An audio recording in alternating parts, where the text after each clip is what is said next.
السلام علیکم ورحمۃ اللہ وبرکاتہ نحمده ونصلی علی رسولہ الکریم اما بعد فاعوذ باللہ من الشیطان الرجیم بسم اللہ الرحمن الرحیم رب اشرح لی صدری ویسر لی امری واحلل عقدۃ من لسانی یفقہوا قولی۔ رمضان اللہ کا چنا ہوا مہینہ ہے، تمام مہینوں سے افضل، ہم سب کے لیے باعث رحمت، جس میں رحمت کے دروازے کھول دیے جاتے ہیں، جنت کے دروازے کھول دیے جاتے ہیں اور جہنم کے دروازے بند کر دیے جاتے ہیں، اور نیکیوں میں آگے بڑھنے کے لیے سب کو پکارا جاتا ہے۔ یا باغی الخیر اقبل، اے خیر کے چاہنے والے، اے خیر تلاش کرنے والے، اے خیر کے شائق شوقین آگے بڑھو۔ ویا باغی الشر اقصر، اور اے شر چاہنے والے، اے برے کام کرنے والے، برائی کے طلبگار، اقصر کمی کر دو، رک جاؤ، سٹاپ اٹ۔ رمضان تبدیلی کا مہینہ ہے، رمضان اللہ کے قریب ہونے کا مہینہ ہے۔ ہم سب اس وقت اپنے آپ سے پوچھیں کہ یہ رمضان میرے لیے ایک یونیک رمضان کیسے ہو سکتا ہے؟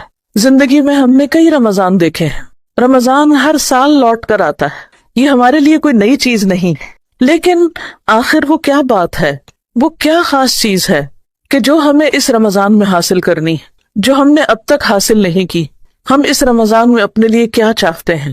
میرے لیے وہ کون سا سب سے اہم ترین گول ہے؟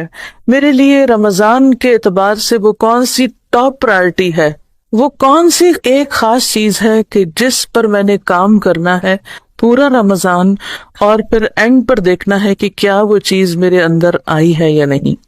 رمضان تو چونکہ رحمتوں کا مہینہ ہے، رحمت کے دروازے کھلتے ہیں تو ہر طرف سے خیر و بھلائی آتی، آپ بہت کچھ سمیٹ سکتے ہیں، لیکن بہت ساری چیزیں ایک خاص چیز کی طرف انسان کو لے جاتی ہیں، اور وہ چیز کیا ہے؟ اللہ کے مزید قریب ہونا، اللہ کی قربت، تقرب اللہ، اللہ کے قریب ہونا، روزہ رکھ کر اللہ کے قریب ہونا، تراویح پڑھ کر اللہ کے قریب ہونا، دعا کے ذریعے اللہ سے قریب ہونا، ذکر کے ذریعے، صدقہ خیرات کے ذریعے، ہر چھوٹی اور بڑی نیکی اور خیر اور بھلائی کے کام کے ذریعے، کچھ بھی میں کروں، میرا مقصود، میرا مطلوب، میرا گول کیا ہو کہ اس کے ذریعے مجھے کیا ملے، کیونکہ انسان جب محنت کرتا ہے، کوشش کرتا ہے، تو یقیناً اس کا کوئی بدلہ چاہتا ہے، کوئی صلہ چاہتا ہے۔ مثلا آپ کسی بھی چیز کی طرف جا رہے ہوتے ہیں، کوئی بھی سفر اختیار کرتے ہیں، تو آپ کی کوئی منزل ہوتی ہے جہاں آپ کو پہنچنا ہوتا ہے۔ مثلا آپ گھر سے نکلے، یہاں آنے کے ارادے سے آپ نے اپنی گاڑی انہی سڑکوں پہ ڈالی اور ایک خاص جگہ پر آ کر پہنچے۔ اگر یہ ایڈریس آپ کو معلوم نہ ہوتا تو آپ 1 گھنٹہ بھر گاڑی چلاتے، آپ یہاں نہیں پہنچ سکتے تھے۔ تو یہاں پہنچنے کے لیے سب سے پہلی چیز کیا کہ آپ نے راستہ معلوم کیا اور منزل کا پتہ لگا کر وہاں پہنچے۔ ہمیں بھی رمضان میں اپنی منزل کا پتہ ہونا چاہیے، کہاں پہنچنا ہے، یہ سب کچھ کیوں کرنا ہے۔ میں آج دورہ قرآن سننے جا رہی ہوں، میں قرآن کی تلاوت کر رہی ہوں، میں قرآن پڑھا رہی ہوں، میں ذکر کر رہی ہوں، میں کھانا بنا رہی ہوں کہ کسی کو کھلا سکوں، کسی کا روزہ افطار کرا رہی ہوں، کسی کے لیے سحری بھجوا رہی ہوں، کسی کے لیے راشن کا بندوبست کر رہی ہوں۔ کیوں کر رہی ہوں؟ کیا چاہتی ہوں؟ مجھے کیا حاصل کرنا ہے؟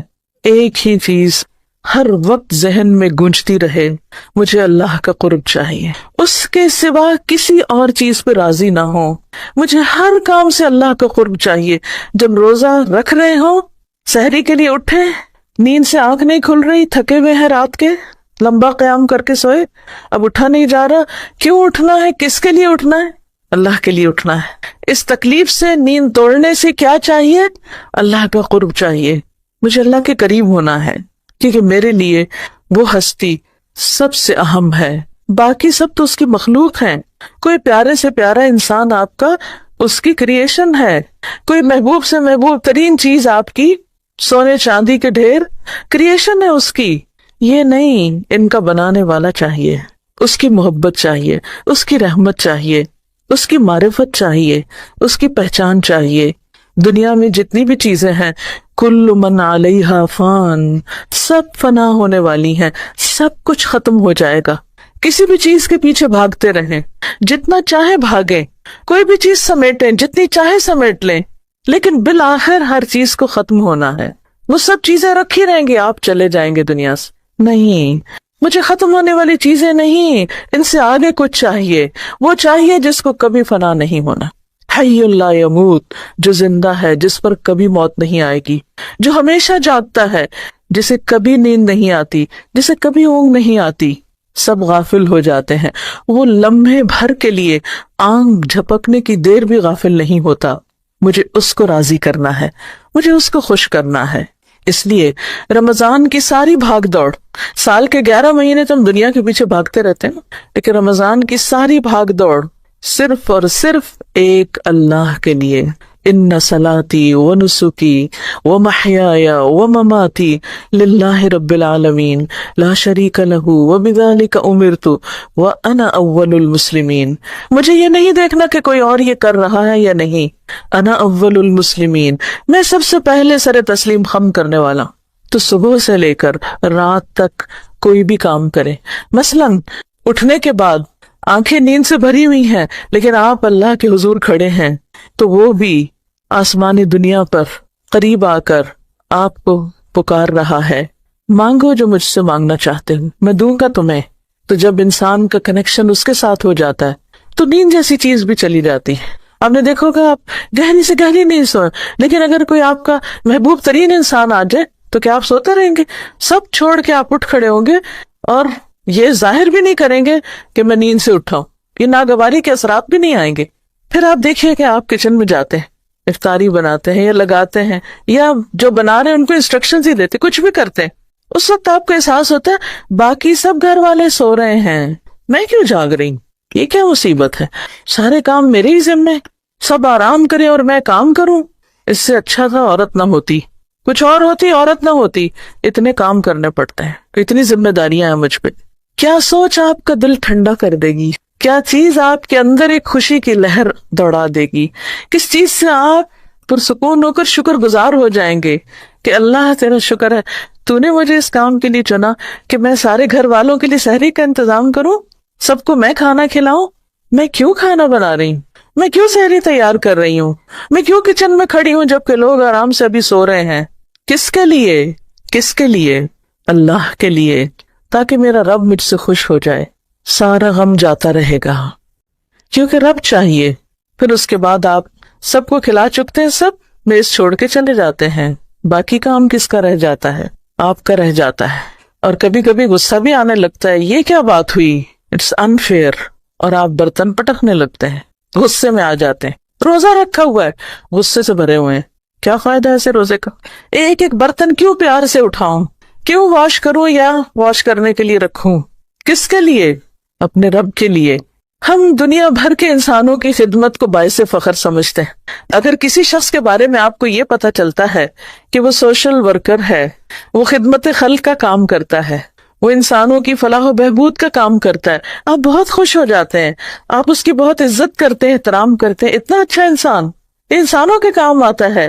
لیکن کیا وہ انسان نہیں جو آپ کے گھر میں ہے؟ گھر والوں کی خدمت، گھر والوں کی مدد کر کے آپ کے اندر وہ اطمینان کیوں نہیں آتا؟ آپ اس کو کام کیوں نہیں سمجھتے؟ وہ باعث اجر کیوں نہیں؟ اس پر کوئی اور آپ کو اجرت نہیں دے سکتا، لیکن وہ جانتا ہے جس کے لیے آپ کر رہے ہیں۔ پھر چونکہ تنہائی کا وقت ہوتا ہے تو اندر سے طرح طرح کے خیال اٹھتے ہیں، آپ کو اپنی کوئی بہن یاد آ جاتی ہیں، اس کے گھر میں تو اتنے نوکر ہیں، اس کو تو ایسی اور ایسی فیسلٹیز حاصل ہیں، اس کے گھر میں تو آٹومیٹک واشنگ مشین ہے، ڈش واشر ہے، اور پھر آپ کی آنکھوں سے آنسو چھلکنے لگتے ہیں، میری قسمت پھوٹ گئی، میں یہاں کیوں آ گئی؟ ساری شکر گزاری جاتی رہتی ہے۔ نہیں بھائی، مومن کو تو ایک کانٹا بھی چبھتا ہے تو اس کے لیے اجر لکھا جاتا ہے، وہ اس کے گناہوں کا کفارہ ہوتا ہے۔ یہ آپ کے لیے امتحان ہے، اس کے لیے کوئی اور ہوگا جو آپ کو نہیں پتا۔ وہ ڈش واشر میں برتن ڈالتے ہوئے کسی اور بات پہ روتی ہوگی، آپ ڈش واشر کے لیے رو رہے ہیں، اس کے پاس ڈش واشر ہے، وہ پھر بھی رو رہی ہے، اس کا ہم و غم کچھ اور ہے۔ کیونکہ دنیا آزمائشوں کا گھر ہے، یہاں ہر شخص آزمایا جا رہا ہے، سب کا امتحان ہو رہا ہے۔ صرف سکون اس کو ہے جس کے دل میں رب ہے، جو اپنے سب کام رب کے لیے کرتا ہے، جو بھی اس کے حصے میں آ گیا۔ یہ کاموں کی تقسیم بھی ایسی ہے جیسے رزق کی تقسیم ہوتی ہے، اس لیے غم نہ کریں، دکھی نہ ہوں، اپنے رب کے لیے کریں۔ پھر نماز پڑھتے ہیں آپ، کیوں پڑھ رہی ہوں، کیوں کھڑی ہوں؟ اللہ تیرے لیے. پھر قرآن کھولا آپ نے, تلاوت ہو رہی ہے. اف, یہ جو رمضان میں پورا سپارہ پڑھنا پڑتا ہے میں تو جڑی جاتی ہوں بیٹھے بیٹھے. کیوں پڑھ رہے ہیں؟ نہ پڑھیں, بند کر دیں. نہیں, پڑھنا ہے. کس کے لیے؟ رب کے لیے, اس کے قریب ہونے کے لیے. جاب پہ جانا ہے, کام پہ جانا ہے, پھر پاؤں بوجھل ہونے لگتے ہیں. اب روزہ رکھ کے بھی کام پہ جانا ہے. کاش ہمارے لیے کوئی کمانے والا ہوتا. کتنی خوش قسمت ہیں وہ عورتیں جن کے گھروں میں کمانے والے ہیں اور وہ اس وقت سو رہی ہیں, آرام کر رہی ہیں. بھئی سونے والے اور کام کرنے والے برابر نہیں ہوتے. اگر اللہ نے آپ کے ذمے کوئی کام رکھ دیا ہے اور آپ کو ہمت توفیق دی اور کچھ صلاحیت دی اور آپ کام کرنے والے ہیں, تو کام کرنے والے کام نہ کرنے والوں سے بہتر ہیں. کیوں کروں کام؟ اللہ کے لیے, اللہ کی رضا کے لیے. گھر پر ہیں, آپ سونا چاہتے ہیں, بچے سونے نہیں دے رہے, ان کو اسکول جانا ہے لیکن وہ اٹھ کے بیٹھ گئے ہیں, اب ان کو ناشتہ کرنا ہے. آپ کو نیند آ رہی ہے, آپ روزے کی حالت میں ہیں, ایک آ کے جگاتا ہے, دوسرا کچھ کہتا ہے, آپ کو غصہ آ جاتا ہے, آپ ایک چیخ لگاتے ہیں, چلے جاؤ یہاں سے. نہیں بھائی, میں روزے سے ہوں, چیخنا نہیں ہے بچوں کے ساتھ. کیوں نہیں چیخوں؟ اللہ کے لیے, روزے سے ہوں. ہر سٹیپ پر. پھر آپ کسی غریب کی مدد کے لیے نکلتے ہیں, کسی بیمار کی عادت کے لیے نکلتے ہیں. اوہ, اس کو بھی رمضان میں بیمار ہونا تھا. ہاں, یہی وقت تھا اس کی بیماری کا, اور یہی وقت تھا میرے امتحان کا, اور یہی وقت تھا عیادت کا. کیوں جاؤں عیادت کے لیے؟ کس کے لیے؟ بولے نا, کس کے لیے؟ اللہ کے لیے. پھر شام ہونے کو ہے, گرمی کا موسم ہے, پھر کچن میں تو اے سی بھی نہیں, سب مزے کر رہے ہیں, میں پسینے سے شرابور. کس کے لیے؟ اللہ کے لیے. افطار کا انتظام, ایک بندے کو افطار کراتے ہیں تو کیا پاتے ہیں؟ تو اس کے پورے روزے کا اجر آپ کو بھی مل جاتا ہے. اور کھانا کھلانا تو جنت میں جانے والے کاموں میں سے ہے. حضرت عبداللہ بن سلام کہتے ہیں کہ جب نبی صلی اللہ علیہ وسلم مدینہ تشریف لائے تو آپ کی یہ بات میرے دل میں اتر گئی کہ آپ فرما رہے تھے, یا ایھا الناس افشوا السلام واطعموا الطعام وصلوا والناس نیام تدخلوا الجنۃ بسلام. اے لوگو, سلام کو عام کرو, سلام کو رواج دو, لوگوں کو کھانا کھلاؤ, اور جب لوگ سو رہے ہوں تو نماز پڑھو. سلامتی کے ساتھ پیسفلی جنت میں داخل ہو جاؤ گے, امن کے ساتھ. سلام ہر ایک کو, جس کو پہچانتے ہو جس کو نہیں پہچانتے سب کو سلام. اس سے آپ سارے لوگوں کے ساتھ, صرف اپنے رشتہ دار اور دوست نہیں, سب لوگوں کا حق دے رہے ہیں, سب آپ سے امن میں ہیں. پھر کھانا کھلا رہے ہیں, لوگوں کی تکلیف بھوک دور کر رہے ہیں, اور پھر اللہ کا حق بھی دے رہے ہیں. تو جو شخص بندوں کا حق اور اللہ کا حق دیتا ہو, دنیا میں بھی اس کے دل میں سکون ہی سکون ہوگا, اور آخرت میں بھی امن ہی امن, چین, سکون. تو اس لیے کسی بھی کام کے آنے پر, کسی بھی کام کے کرنے پر پریشان نہ ہوا کریں. یہ سب کچھ کیوں, کس کے لیے؟ اور خصوصاً اس رمضان میں بار بار اس کی پریکٹس کرنا ہے. میرا یہ سب کچھ اللہ کے لیے. ان صلاتی, بے شک میری نماز, و نسکی, اور میری قربانی, و محیای, اور میری زندگی, و مماتی, اور میری موت, للہ رب العالمین, سب اللہ رب العالمین کے لیے ہے, سب اس کے لیے ہے, اس کے نام ہے. ہماری مشکل یہ ہے کہ ہم بندوں کے پیچھے بھاگتے ہیں, ہم انہیں خوش کرنے کی کوشش میں لگے رہتے ہیں, ان کو امپریس کرنے کی کوشش میں لگے رہتے ہیں, لیکن نتیجہ ہم سب نے دیکھ لیا نا, کچھ ملتا ہے ان سے. وہ بیچارے دیں بھی تو ہماری توقعات کا لیول تھوڑا اور اوپر ہو جاتا ہے. وہ وہاں دوڑ بھاگ کے پہنچتے تو ہم تھوڑے اور اوپر چڑھ چکے ہوتے ہیں کہ نہیں یہاں تک آ جاؤ. وہ ہوتا ہے نا کہ جیسے پہاڑ پہ اگر دو لوگ چڑھ رہے ہوں تو نیچے والے نے اوپر والے کو میٹ کرنا ہو, تو بائی دا ٹائم نیچے والا اوپر والے تک آتا ہے وہ تھوڑا اور اوپر جا چکا, پھر آپ کہتے ہیں اچھا میں بھی ذرا اوپر اور چڑھ جاؤں. جب تک آپ اس تک پہنچتے وہ تھوڑا اور اس کا نخرہ بڑھ چکا ہوتا ہے اور آپ تھک ہار جاتے ہیں. اس کو پاتے پاتے بندوں کے پیچھے دوڑنا چھوڑیے, اپنے رب کو راضی کر لیجئے. اگر رب راضی ہو گیا تو بندے بھی ہو جائیں گے. ان الذین آمنوا وعملوا الصالحات سیجعل لهم الرحمن ودا. جو لوگ ایمان لائیں, اچھے اچھے کام کریں, رحمان ایسے لوگوں کے لیے دلوں میں محبت پیدا کر دے گا. آپ رب کو راضی رکھیں, سارا جگ آپ سے راضی ہو جائے گا. اور اگر پھر بھی نہ ہو, کوئی شکایت ان کو رہ بھی جائے, تو فکر کی ضرورت نہیں, اس لیے کہ ہماری زندگی کا مقصد بندوں کو راضی کرنا نہیں ہے. ہماری زندگی کا مقصد اپنے رب کو راضی کرنا ہے. اور جب ہم بندوں کو بھی راضی کریں تو اس لیے کریں کہ اس سے بھی رب راضی ہو. میں اپنے روٹھے ہوئے شوہر کو کیوں مناؤں, میری بھی تو کوئی عزت ہے. میں کیوں منتیں کروں؟ میں بھی نہیں بولتی. ٹھیک ہے نہیں بولے، لیکن نتیجہ کیا ہوتا ہے؟ شوہر کو عادت ہو جاتی ہے کہ بیوی کو مجھ سے کوئی تعلق واسطہ نہیں، وہ صبر کرنے کا عادی ہو جاتا ہے، پھر وہ نگاہیں پھیر لیتا ہے. اسی طرح بچے، رشتہ دار، دوست احباب، کس پہ مان ہے؟ کون اپنا ہے؟ سب بے وفا ہیں. کس اعتبار سے؟ کہ اگر آپ ان کے ساتھ اچھا کریں گے تو آپ کو جواباً اچھا ملے گا. ایسے لوگ دنیا میں گن کے بھی آپ کو نہیں ملیں گے کہ آپ ان کے ساتھ برا کریں اور وہ آپ کے ساتھ اچھا کریں. لہٰذا اگر اللہ سبحانہ و تعالیٰ نے ہم پر ہمارے ماں باپ کا حق رکھ دیا ہے کہ ان کے ساتھ احسان کرو، ان کے ساتھ اچھا کرو، تو اس لیے نہیں ہمیں کرنا کہ وہ ہمیں اور دیں. ساری زندگی سے بےچارے دے رہے ہیں، اب ہم صرف ان کی خوشامد اس لیے کریں کہ ان سے کچھ اور مل جائے، تو یہ نیت اچھی نہیں ہوگی. یا پھر اس بات کا بہانہ کر لیں وہ کون سا ہمارا خیال رکھتے ہیں، ان کو بھی تو فلاں بچہ زیادہ پیارا ہے، بس ٹھیک ہے اسی کے پاس جائیں، ہم سے کیا لینا ہے.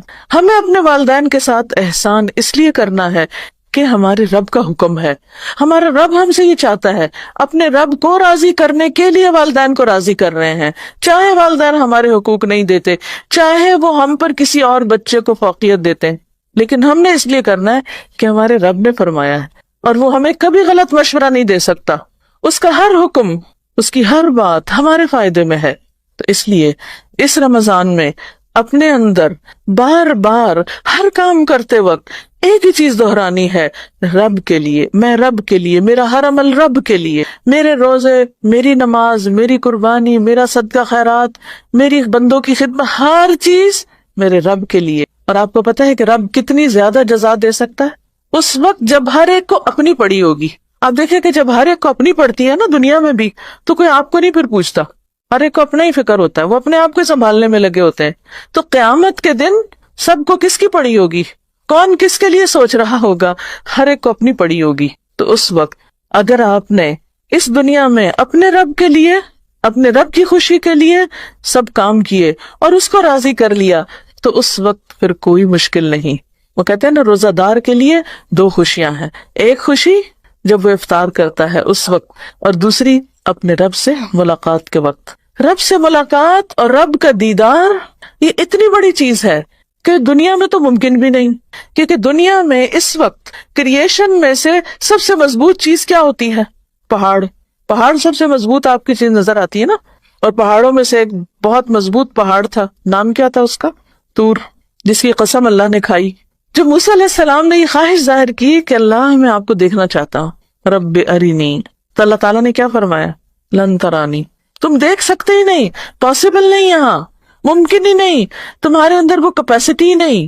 وَلَٰكِنِ انظُرْ إِلَى الْجَبَلِ، پہاڑ کو دیکھو، فَإِنِ اسْتَقَرَّ مَكَانَهُ فَسَوْفَ تَرَانِي، اگر یہ اپنی جگہ رہ گیا تو تم بھی مجھے دیکھ لو گے.